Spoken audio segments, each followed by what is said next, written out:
Pauline Clavière, vous allez nous raconter Pierre Gasly en 3 livres. C'était pas facile, mais j'ai adoré. Mon premier livre, c'est cette histoire-là du dramaturge et écrivain Alessandro Baricco. Dans ce livre, son personnage principal, il s'appelle Ultimo, il accomplit son destin en traversant 2 épisodes majeurs qui ont ouvert le XXe siècle à la modernité, la Première Guerre mondiale et l'invention de l'automobile. Ultimo Paris, c'est le nom du personnage principal, je le disais. Il est initié par son père à la folie de l'automobile à l'âge de 5 ans, à peu près comme vous, Pierre Gasly, et il va assister à sa toute première course de vitesse. Tout de suite, il voit dans le ruban de terre, c'est comme ça qu'il l'appelle la route, qui sculpte la campagne et sur lequel glissent les bolides, un élément d'ordre supérieur. D'instinct, il comprend que ce n'est pas l'automobile, tant qui compte, mais que c'est la route.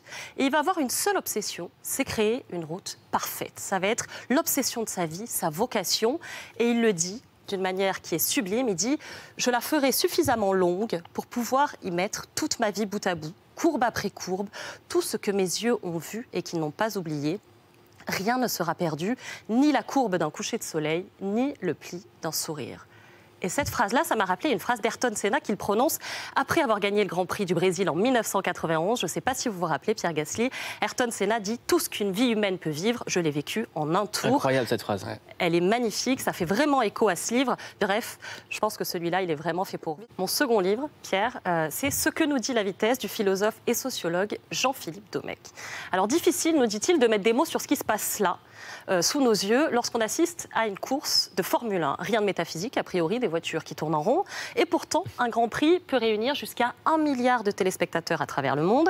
Et il n'y a pas vraiment eu de réflexion jusque-là, pourtant, là-dessus.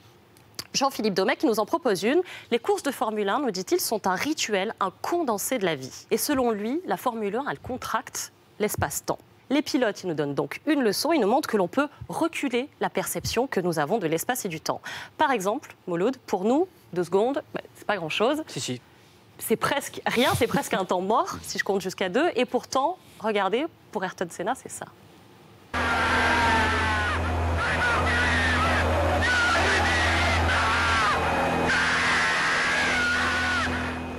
2 secondes, c'est le temps qui a permis à Ayrton Senna de remporter ce Grand Prix. 2 secondes d'écart avec pas 13. C'est donc un monde d'innombrables possibilités. Tout dépend de la perception que l'on a du temps. Puisque nous sommes les maîtres de notre temps, nous disent les pilotes, alors n'en perdons pas une seconde, jouissons-en, philosophons. En pilote, faisons de chaque seconde une opportunité. Bref, soyons un peu les Pierre Gasly de nos vies. Et moi, la question que je voulais vous poser, Pierre, c'est est-ce que jusqu'au dernier moment, vous avez vraiment l'impression, ces 2 dernières secondes, qu'il y a quelque chose à jouer ? C'est ce qu'on dit dans notre sport, jusqu'au moment de passer la ligne, tout est possible.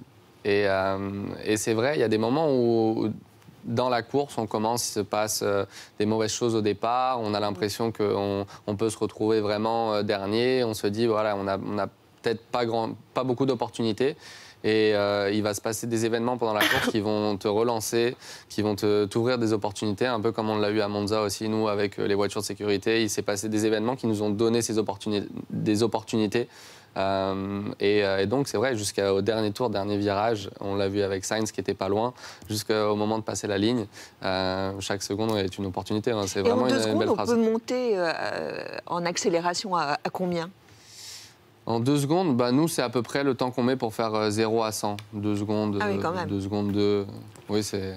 J'aimerais bien pouvoir vous emmener, mais malheureusement, on n'a qu'un baquet dans la voiture, donc c'est un peu compliqué.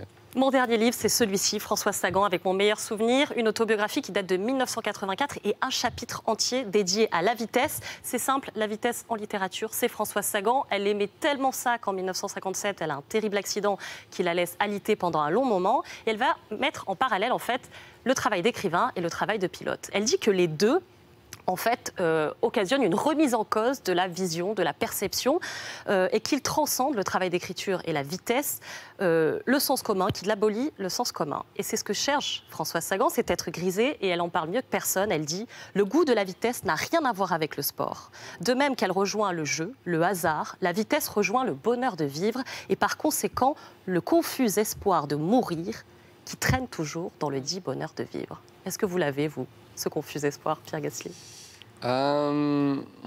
Oui, après, c'est, je pense, le rapport qu'on a avec la vitesse, le rapport qu'on a avec la vie, le rapport qu'on a avec la mort, il est un peu particulier pour chaque personne. Donc, non, oui, c'est sûr. Et bon, je pense que c'est vraiment ce sport-là, à travers la vitesse, les sensations que ça nous procure, je pense qu'on est toujours en recherche d'adrénaline.